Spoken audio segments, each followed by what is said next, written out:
Good afternoon. Welcome to another edition of Dads with Dads, sponsored by the National Parents Union.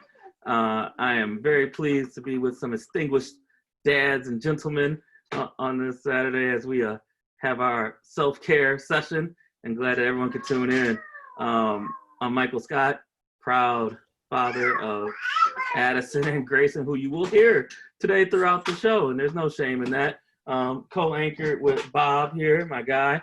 But yeah, let's get some introductions from the fellas. Jose, why don't you kick us off? Hey everybody, good morning. I'm Jose Manuel Villarreal. I am the son of Maria Irene and Jose Macario, proud father of Nathan Macario and Noah Manuel from Southern California. Welcome, brother. Tim. Hey, I'm Tim Lang of the National Parents Union, proud son of Jimmy and Patty Langan, and proud father of Max, Dylan, Matthew, Miles, and David. Glad to see you guys again. Yeah, and that's a nice little backdrop back there, Tim. Right. That's beautiful nature behind you, bro. Don't get used to this. This is the 1 week I dip my toe in nature for the year, so you won't be seeing this again. This is all real. All right, we might have to talk about the fishing too. I heard that was a big thing on your list to do. Very successful. Oh yeah, yep. Salmon was on sale. Absolutely. Good shot. All right, John. Welcome, brother. Yeah, man. Good afternoon, everybody. Proud son of Joseph and Lynette Monteleone, and super proud father of Antonia and Rochelle Monteleone. Good afternoon, everybody. All right. Well, welcome.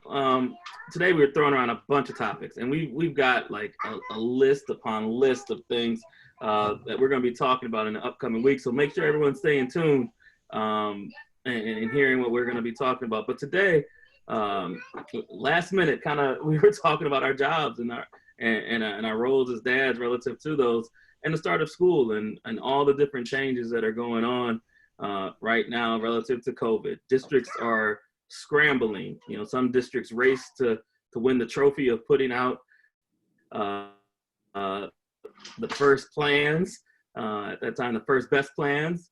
And now as things change across our nation, we're starting to see plans change, and that's impacting how families plan for the opening of school, how schools determine whether or not they're going to be face-to-face or hybrid or remote. And then now, you know, the extracurriculars, right? Because in a lot of districts, extracurriculars drive things. So there's controversy around that right now.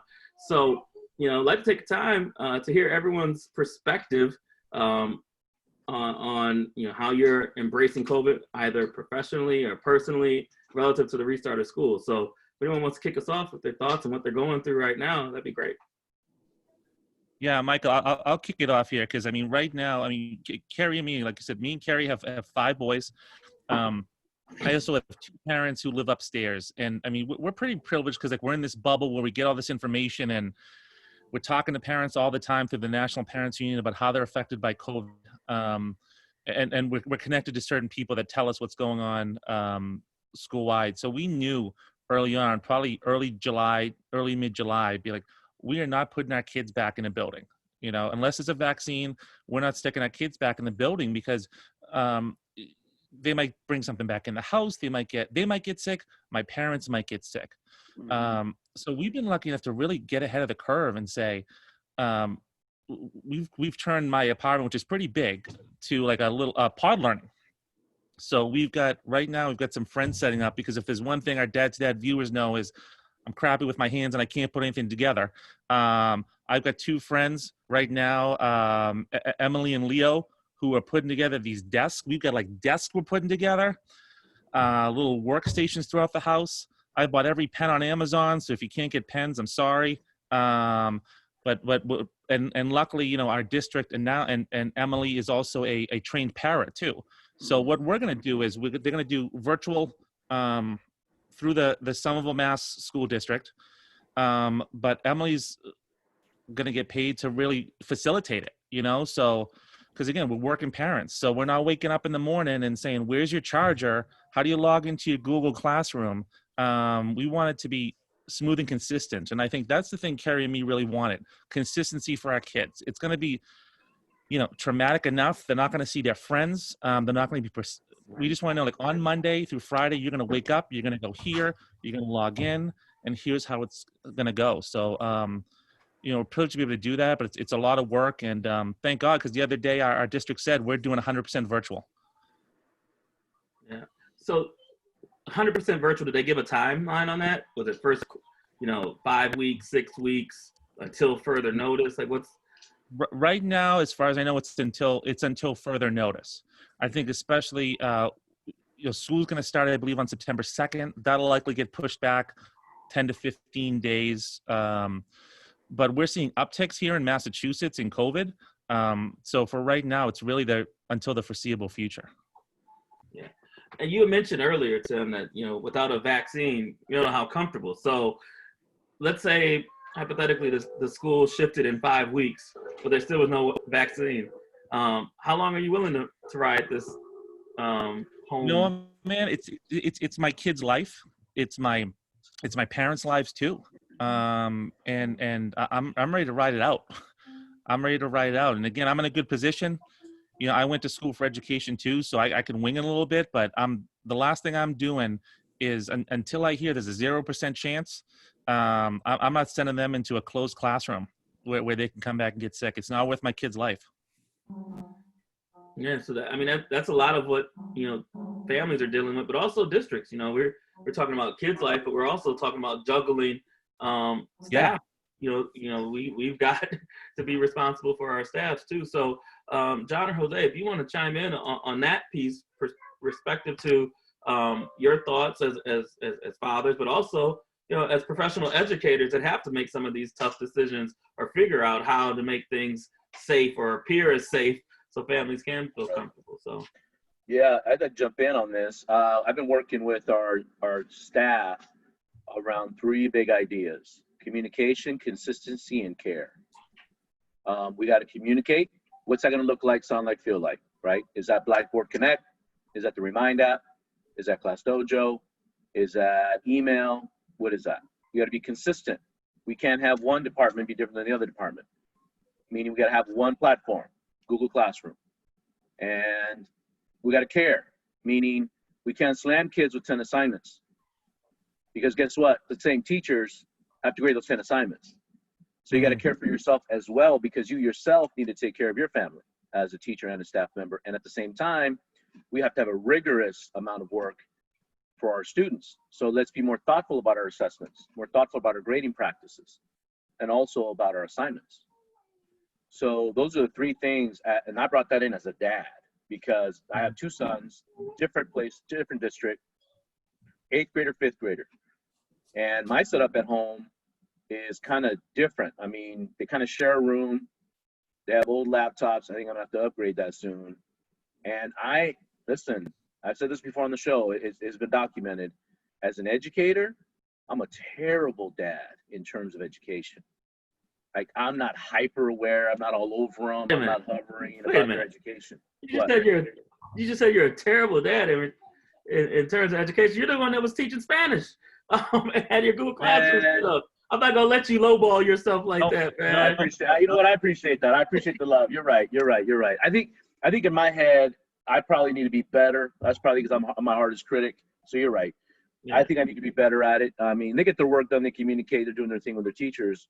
But I got to rethink this now because we're shut down probably till December in my area. Because I keep saying this over and over again. The flu is coming, everybody. Yep. From October to February, the flu is coming. Now, the thing where I work at in my district, we're actually in my school, really in our district, we're letting our teachers come to work and use a classroom. So they had that option to use the internet, the board, get creative. Only they can be in that room. And so that's kind of about 50% of them are coming, 50%. We are, it's funny you mentioned that. We haven't gotten that far in our plan yet. And I'm sorry if I'm cutting you off. I'm having a little bit of internet maybe delay out. So I'll make sure that I stay a little bit conscious. So if there's a pause, that's me waiting for things to catch up. But yeah, that piece about teachers coming in too. Is there any hesitancy from what you're hearing from staff about coming in, even though it's their pod, their classroom, it's only them, they got all their tools, but any fears of safety there? No, it's half and half. It's half and half. So we sent out a questionnaire, asked them if they're interested in coming in 4 days a week, because that Wednesday is going to be cleaning day. They're going to come in with their jetpacks. steam up the whole place up, the custodians, clean it all up, sanitize it, one good deep cleaning. And we're about 50% might be coming in. But what I'm hearing is they may want to come and go, meaning they may want to come in on a Monday, Tuesday, not come in on Thursday, Friday, or they may switch it up. But the fact that they're going to be coming in, we're trying to create an online kind of attendance checker, because if an emergency happens in the neighborhood, we got to know who's on campus. We got to lock it down. We're still treating it as if we're open. We got our custodials working at night. We got our cafeteria working during the day. So only people missing are the kids. So it's really interesting. Now, LA Unified, I believe I heard, they could negotiate that with their teachers union about allowing that to happen on their campus. I don't think they negotiated that after all. I think I saw that last week. No. John, so I want you to kind of maybe extend on a couple things. So if you could talk about the rigor aspect, and you're coming back to Lorraine right now, and you've heard how we ended last year in Lorraine. There was a lot of packets and a lot of limited contact. So from a leader standpoint, how do you plan on addressing that rigor and helping to make sure that our students get just what they need, and that there's high expectations, and it's just not another watered down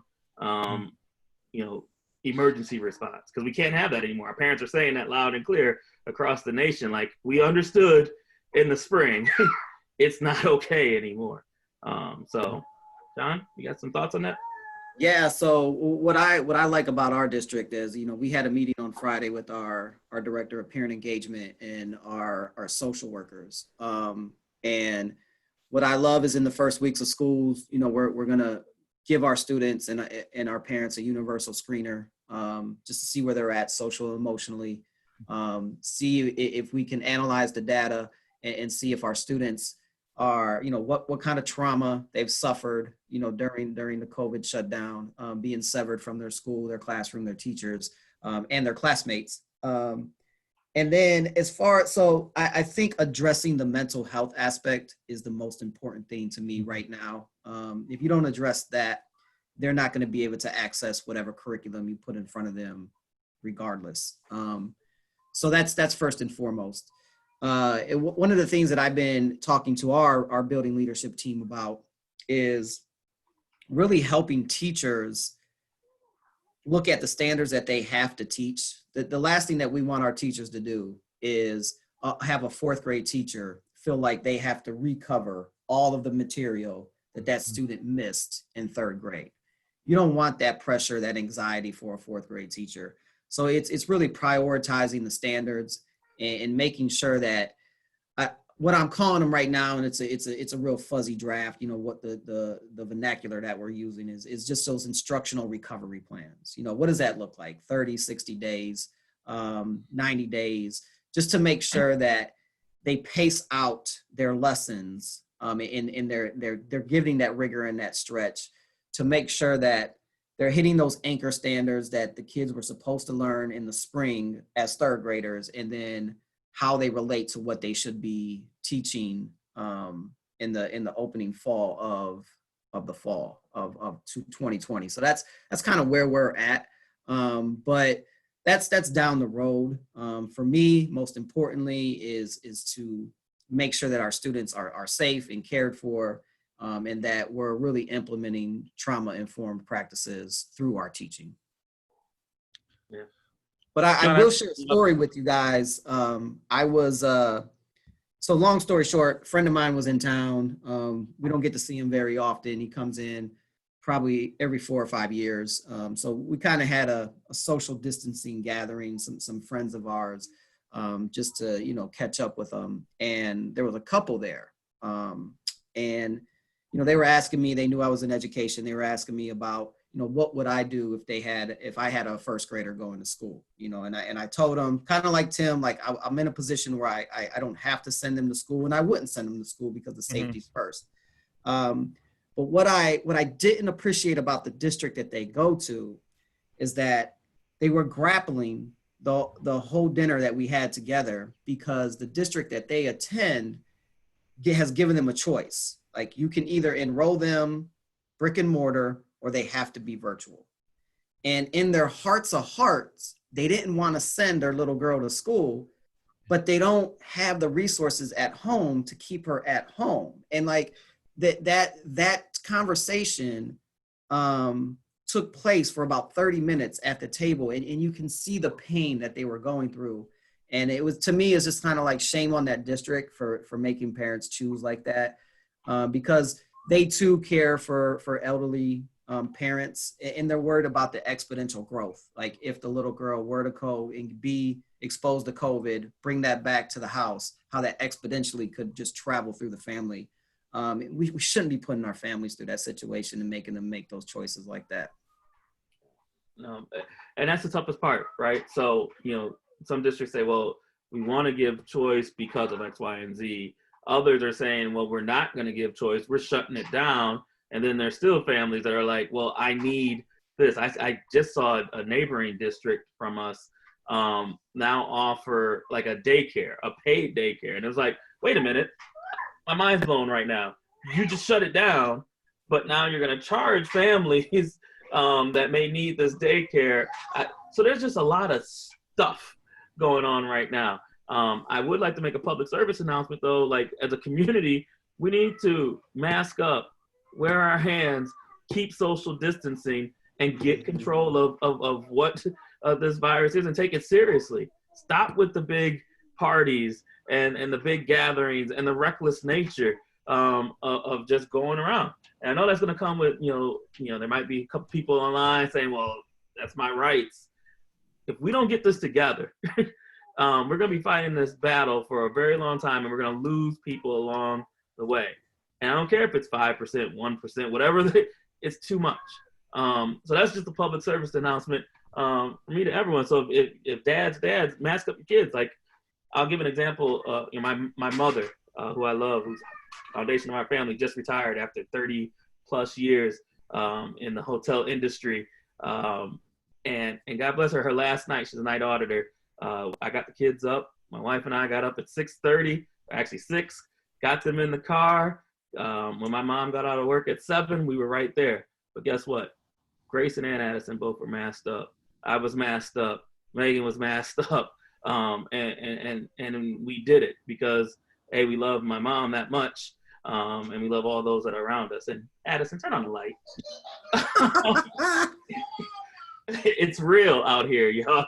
But thank you, honey. All right, now it's a game, so I'm gonna keep going. Hey man, we're out in New Hampshire here, and there's a pond right down here, and we're the only ones out here. We mask up. We mask up, and we walk down the road, and we tell the kids, like, stay the hell away from people. Don't worry. If you're the only ones on the beach with a mask, bummer, dude. And they get it. They get it. I don't want to come back from New Hampshire with COVID. Yeah. So I think we're all doing the right thing. Yeah, but Tim, that's not everywhere. I Nope. Just this morning we had a community cleanup in one of our local parks, and hundreds of volunteers. Half of them had masks on, half of them didn't. So, and I know we're outdoors, but like you said, like you have to be responsible. Yep, absolutely. Hey, Yeah. John, you brought up a good point. I got to tell you, as a father, it made me feel so good what you said about universal assessment and talking about, what are we going to do when the kids get back to school? Because I got to tell you, man, I got 2 kids in an IEP, and I've seen some regression over the last few months.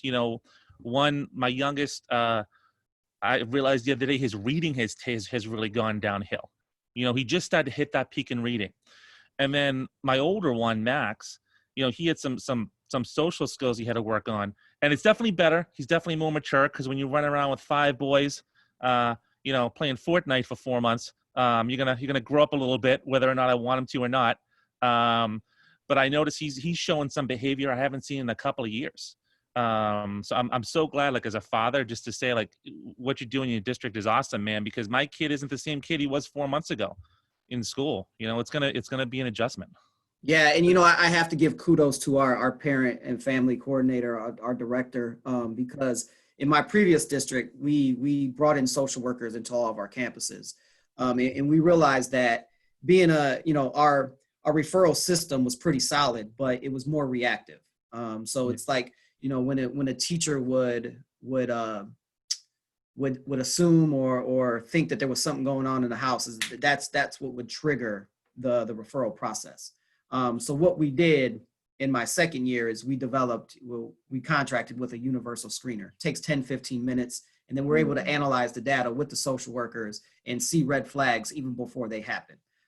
So I floated that idea to our director, and this response, it still resonates with me, and I'm going to share it with all of you and our viewers well. He says to me, John, he was like, I'm not the type of person that is going to say to you in a meeting that we'll investigate it and look into it and I'll get back to you. He says that's not what I'm going to do to you today. He's like, what I'm going to do to you is say, great idea. We're going to get a universal screener. We're going to decide on one. We're going to train the teachers how to use it. And we're going to train our social workers and our building administrators alongside the teachers on how to analyze the data and what to do for the next steps.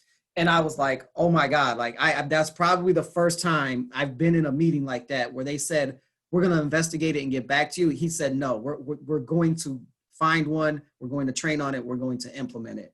And so kudos to him, like just Awesome. to take the idea and run with it. Yeah. I like that, John. I wonder if you can text that to me, what you're using. Yeah. As soon as we, Yeah, Yeah, ditto. I'd love to see send where that you're to our people in our district. I love that. That's great, man. Yeah, that'd be great. Yeah. I just want to ask you a question. What's the over-under of days where I saw this love from March to June about, man, teachers, you are so amazing, putting up with my kids, and what's the over-under when we get that first complaint? Huh? Day, 2 days, 3 days, where all of a sudden they start hating on us again? Already. Yeah, already. That's already. Yeah.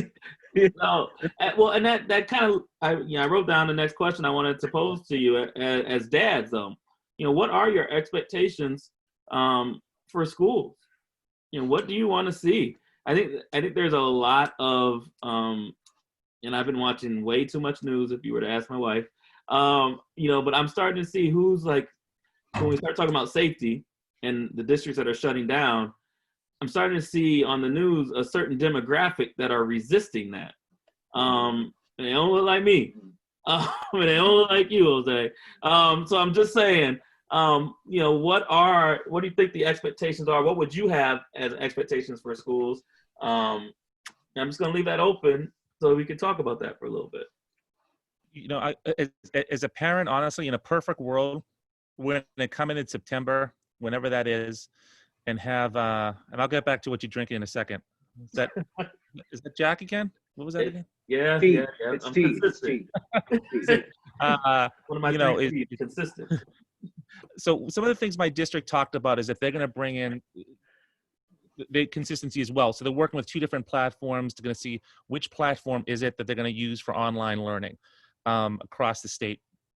So I'd like to see consistency.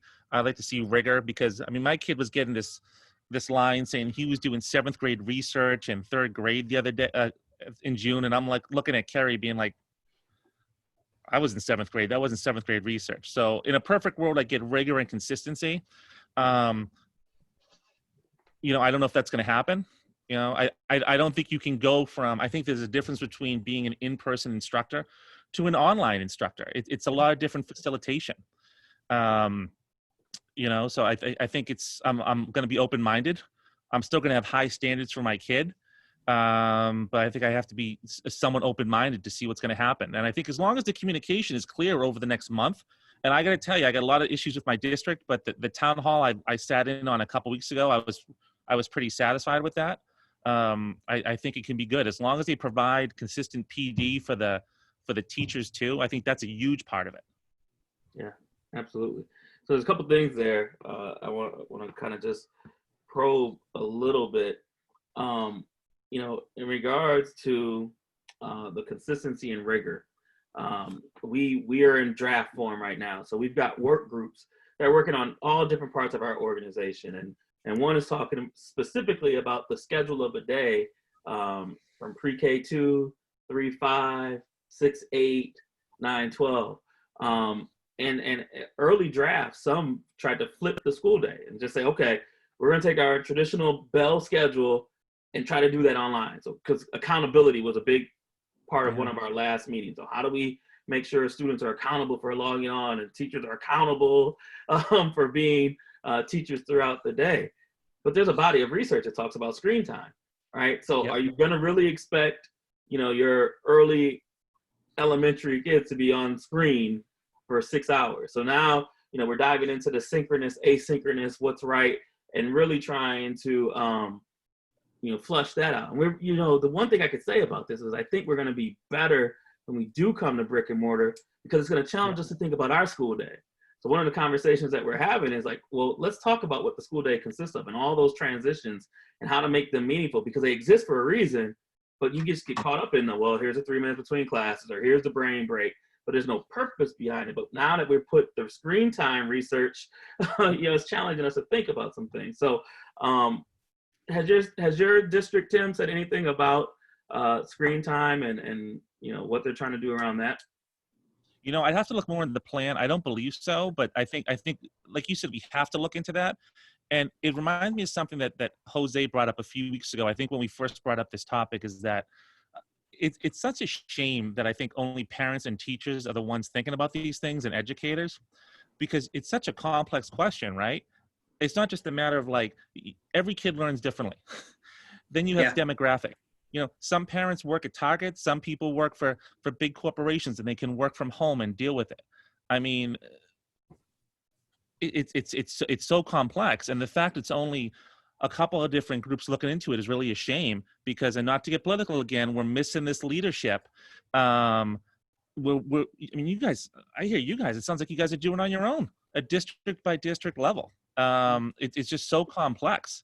It's so complex. You have to look at, where are the majority of your parents at in the school system? Like you said, that certain demographic, Mike, they think they're not going to get COVID-19,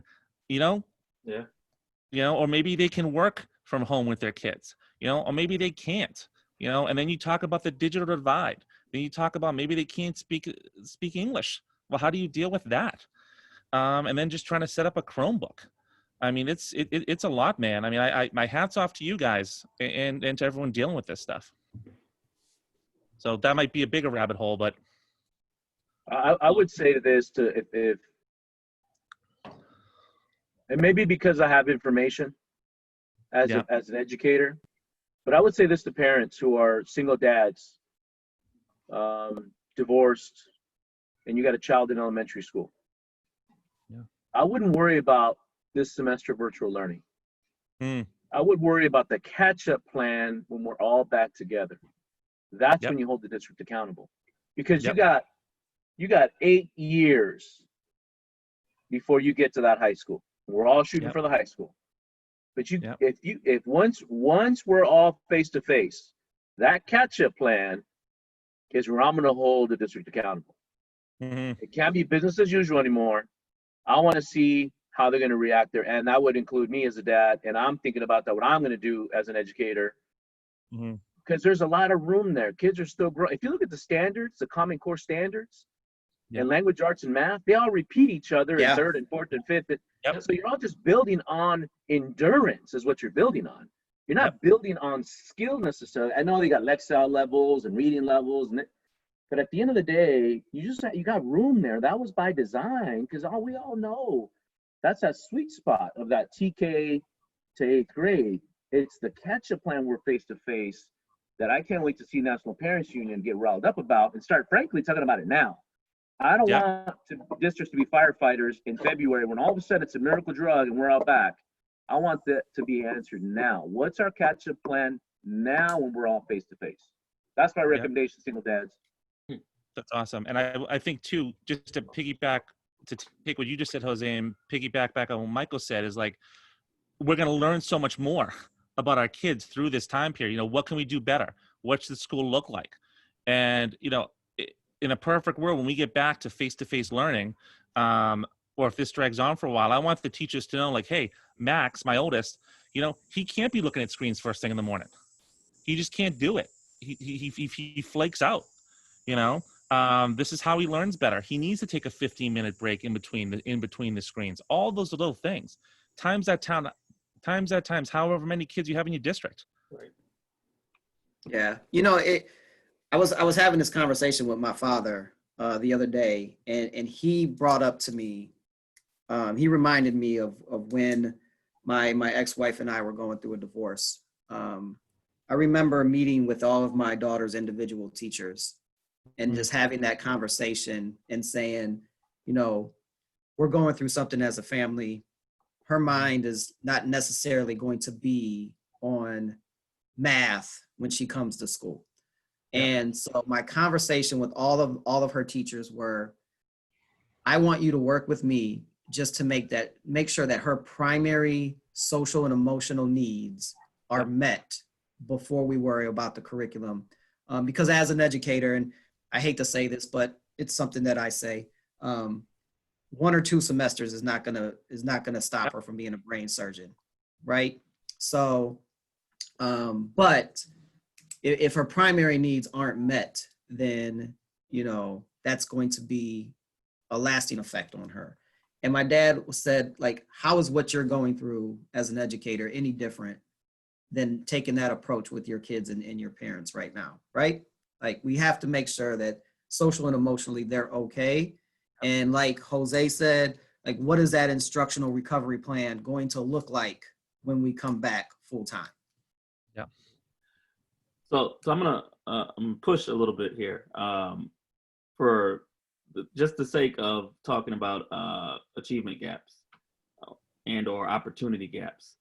So yeah, John, I'm with you 100%. Ideally, 1 or 2 semesters shouldn't be a deal breaker for my progress. But when we're talking about a race too, in other districts, because of all the equity conversations, communities don't all look alike and they don't have the same access. They're still primarily maybe running their race. I feel at times I felt an unhealthy pressure to push our district in the former district that I was in because of that, a relentless fight. But I'm going to challenge us as people, though, too, as a community, to say, we need to all be, I think we all need to be a part of this race. There needs to be community accountability, governmental accountability at this point, because it's not okay that gaps will continue to manifest themselves and grow. But, I'm looking at my home right now, and yeah, I have some things that others may not, but we're still trying to figure out, like, all right, I'm looking at the neighbors down the street. There's a competitive fire. Like, I want to make sure that mine have every access and every opportunity. And organizations like the National Parent Union, fighting with us for that is critical. But the challenge to dads is this: what are the little things that you can do that will make a difference over these months? So 20 minutes a day of reading, we talk about often. And posing a couple questions from that reading can help hugely. Like, so that's a tangible act that can be done. And it doesn't have to be the traditional book. It can be anything around the house at this point. Questions and dialogue, getting that back and forth. Tell me what you think. Michael. John's point, the social emotional. My daughter got upset this day. They had like a playground they built out of cushions, and Grayson jumped on her cushion and she was ready to go off. She's like, right? And I asked her, well, how do you feel, honey? Tell me how you're feeling right now. Don't just, what does that mean to you? I'm mad, Dad. I said, you mad, sad, what is it and why? And then, what are you going to say to Grayson? And she went over to Grayson. Grayson, you made me mad when you.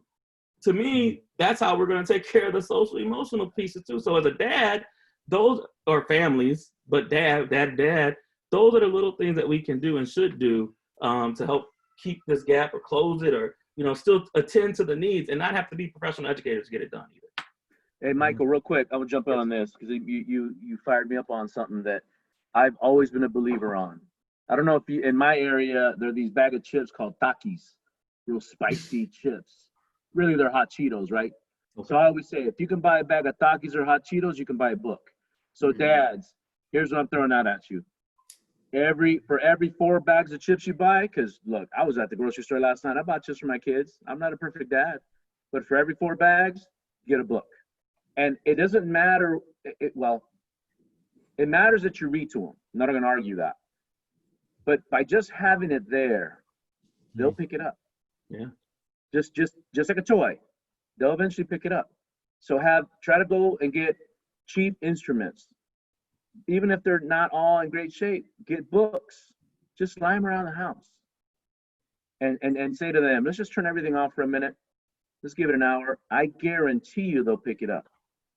Mm-hmm. And I think that just grabbing the book and opening it is a touchdown. Amen. So I think that's where we as dads can make an impact, is by spending that money, is think about, all right, now I got to go get a book. And there's some cheap books out there you can get that are real quality, big picture books for the youngins. There's some Spanish ones out there. There's some cultural ones out there. There's some beautiful books. But that's what I think you should do. If you can buy a bag of hot Cheetos, you can buy a book. And so I just want to also throw out, so in Ohio, and the reason why this is so fresh, like when Grayson and Addison were both born, we got hip to Dolly Parton Imagination Library. And we signed up, and my wife got this random email, and they were looking for, because we've been actively involved with our local library and things of that nature. So she got this email asking if we could provide testimonial. They've gotten free books every month of their life.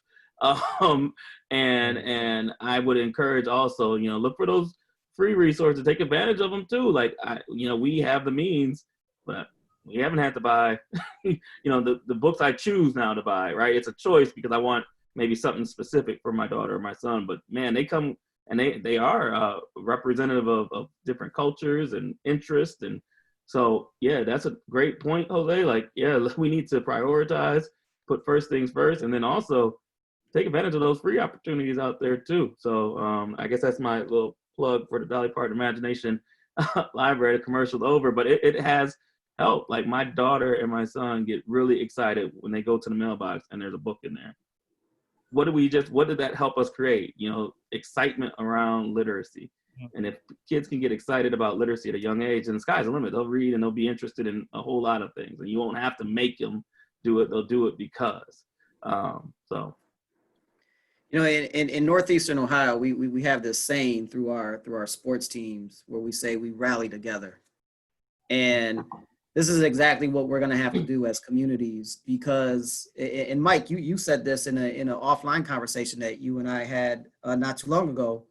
If we solely depend upon our school districts to handle what's going on in our kids' education, to do it alone, we're going to be all fail. We're going to be unsuccessful. Like, the community has to rally together. And what I love about the neighborhood that I live in is the moms through social media are reaching out to each other about the upcoming fall and how they're going to support each other and their kids through this online learning. What resources can they collectively bring together to help each other, and offer daycare or whatever it is that they may need throughout this restart for school. And that's just what we're going to have to do, community by community, is we're going to have to rally together. And if you're a single father or you're tuning in, you need to ask yourself, what can I do to help the greater community, to help the school district, to help my neighbor get through this time? Yeah, great point. It is 12:40, so we are rounding third and headed home. Everything, and I've been taking notes. You guys inspire me every week, and I just continue to grow because of you all, and I appreciate that so much. The thing that really does resonate with me is this. He said, "This is hard work too. We have to acknowledge that everything that I'm looking at us right now, and yeah, we're energized right now. But then I just looked at my eyes and I was like, whoo, Lord, I got to take some self-care because it's a marathon too right now, right? So this pandemic's not going away, contrary to what 45 says. It's not just going to disappear. We have to be real responsible about, our actions and real intentional. And it's a journey, right? It's a journey. We have to, I'll go back to the public service announcement. We have to mask up, and we have to do this consistently for the next for a long time, but to see a difference, a dip, where we can even start remotely talk about, you know, what it's going to take to get our kids back into school and what that looks like. But I want to give everyone an opportunity. So that was my kind of closing piece. I want to give everyone an opportunity just to kind of go around. One last thought on this topic, whether it's advice, whether it's words of encouragement. And I'm going to kick it off with you, Jose. Well, I'm going to say this to you, to all those single dads, all those dads that have just been grinding, working. This is your moment. We need you right now. We need you to rise up with us as dads. And I would say something to you. If you know a Spanish-speaking father that I know that I grew up with, hardworking, a lot of love, but didn't really pick up a book. But I knew that if I asked him, he would be there. I would say, you know, it's time to rise up. Hay que empezar ya, chavos. Papás, hay que empezar ya. Sin miedo al éxito. Vamos. Muchas gracias. Thank you. All right. John. Yeah, the only way to the end is through, right? So we got to get through it, and we got to get through it together. Yeah. Appreciate it, brother. And Tim? I pray a lot on this stuff, especially to have like the patience to be a good dad with my kids. This isn't going to be a sprint. It's going to be a marathon, man. This is going to last a while.